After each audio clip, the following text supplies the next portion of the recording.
2024 Democratic candidate Robert F. Kennedy Jr.'s appeal is plummeting among Democratic voters and rising with Republicans. This is according to a recent Morning Consult poll.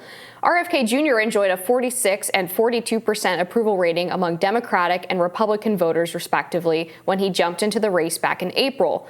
But currently, he's taking a nosedive among Democrats, 41% of whom reported disapproving of him. But his favorability climbed to a whopping 50% among GOP respondents. Not all Republican voters are convinced, though. Former White House deputy chief in the Bush administration, Karl Rove, tore down RFK Jr. during an appearance on Fox News yesterday. Let's watch.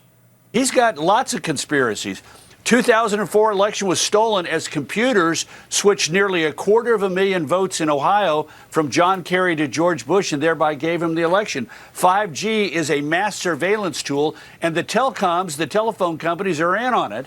CIA killed his uncle. Sirhan didn't kill his father, and he defends Russia and Ukraine. It's all Ukraine's fault that Russia invaded him and is killing its people. I mean, this guy's a nut. Carl, despite all that, he's attracting 20% in a lot of polling. So his message on some of these issues are getting through, or at least cutting through for some in the electorate. What, you dismiss that? I disagree. I think two things. One is his last name is Kennedy, and he's Robert Kennedy Jr. And second of all, Joe Biden is an incredibly weak candidate. I don't think people are supporting him because of these conspiracy theories. I think they're supporting him because of his name and because they want an alternative to Joe Biden.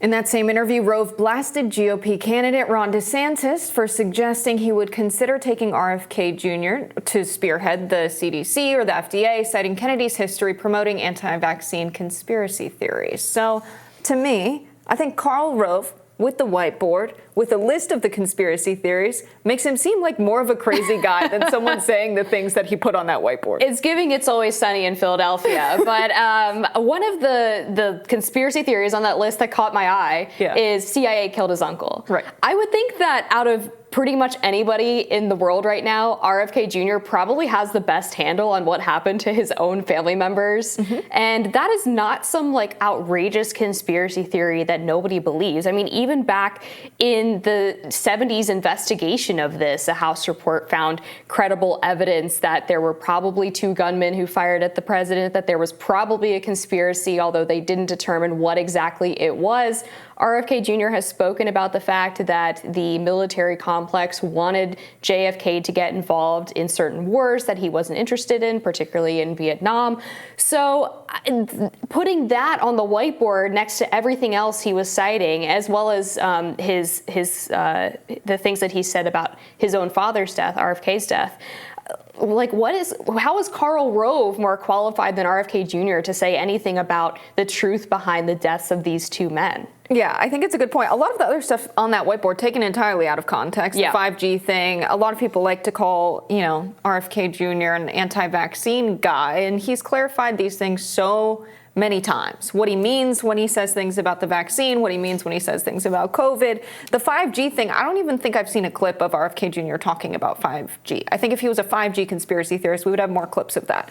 But he could be right. Karl Rove could be right that there's some hot takes about 5G out there. But I think at the end of the day, when you have a candidate like RFK Jr., who's talking about issues with more substance than a lot of the candidates, who are speaking in platitudes, who are promising things that really have nothing to do with policies they could pass once they're in public office, I think it makes RFK Jr. have this unique space in the political field where it's like there's so much to attack him on, and the media very clearly wants to attack him because he's an anti-establishment candidate. Let's be very clear about that. The falling in the polls among Democrats and the rising in the polls among, Republicans is interesting to me for someone like RFK Jr. I think the media can take some credit for that, if I'm being honest. 100%. And all of their criticism of him is not entirely true. That's a dangerous place for American democracy. Yeah, I think the media is definitely to blame for this falling among Democrats, especially members of the Democratic establishment are more likely to trust mainstream media. Republicans, particularly base Republicans, are more likely to reflexively oppose anything the media says is bad. So you've seen over the past few weeks, especially after his appearance at that congressional committee about censorship, where he defended some of the comments that he had made regarding COVID-19, the media took everything he said out of context. They deliberately accused him of contradicting himself multiple times. I mean, we talked on this show about Dana Bash's segment on CNN where she accused him of lying. That's the kind of thing that unfortunately does move certain members of the Democratic Party. Now, on the Karl Rove question, as much as I despise Karl Rove for many things, he is a strategic guy. And so him going on there and having this whiteboard and talking about these issues, I think there's one of two things that he's trying to do. He's either trying to stave off GOP support for RFK Jr., which seems kind of unlikely, because we know that Karl Rove does not speak for the Republican base. He speaks to donors, and the donor class is obviously not supporting RFK Jr. So I think the more likely explanation is that Karl Rove knows that he's hated by Democrats, and so by him attacking RFK Jr., maybe he could sort of gin up that internal strife in the Democratic Party, convince some of those people who have been turned off by CNN and MSNBC to again back RFK Jr. and find him with a higher approval rating. At least that's my best guess. It can't be overstated that Karl Rove is a strategic guy. At the age of 22, he was writing full strategies for the Republicans in the primaries and sending the memo to someone close to Richard Nixon. At 22, he was writing a primary strategy for a political party. This is a guy who's very calculated, and I don't know if he's as calculated as he used to be, because then maybe he wouldn't be on the television with a whiteboard of conspiracy theories listed. But I will say that it's obvious what his intention is, and it's to slander this guy who's an anti-establishment candidate. Obviously, Karl Rove has been in bed with the establishment since 22, since his genesis of his political career. That is shocking, just as a decision from a human perspective, but from a political perspective to, denounce Ron DeSantis and frame RFK Jr. as a raging conspiracy theorist, but not say a word about Donald Trump's conspiracies in the same sentence at all. He's someone who has thrown out conspiracies before. He's a funny guy. He doesn't mean everything he says, but he said some ridiculous things, perhaps more ridiculous than RFK Jr. So it's clear to me that the Republicans haven't dismissed Donald Trump winning the primary nomination and the presidency again. It's clear that Karl Rove is going on television and bashing DeSantis and bashing RFK Jr. in favor of, it seems, Donald Trump. Yeah, I mean, Karl Rove is still a party guy, right? He's going to support whoever the nominee is. And right now, all of the polls suggest that Trump is going to be the nominee. There's a new poll that just came out with Ohio primary numbers. Trump is leading by something like 50 percentage points, ahead of, actually in second place, Vivek Ramaswamy. But it's 100% correct. Karl Rove does not like anti-establishment candidates. If he had his pick of the litter, he would not be choosing Donald Trump or RFK Jr. or any of these guys. He is a neocon. He was deeply involved in the decision to get involved in the Iraq War and weapons of mass destruction. And recently, he was apparently calling up Republican donors, urging them to pull support away from J.D. Vance's Senate campaign in Ohio. J.D. Vance has spoken about that pretty openly.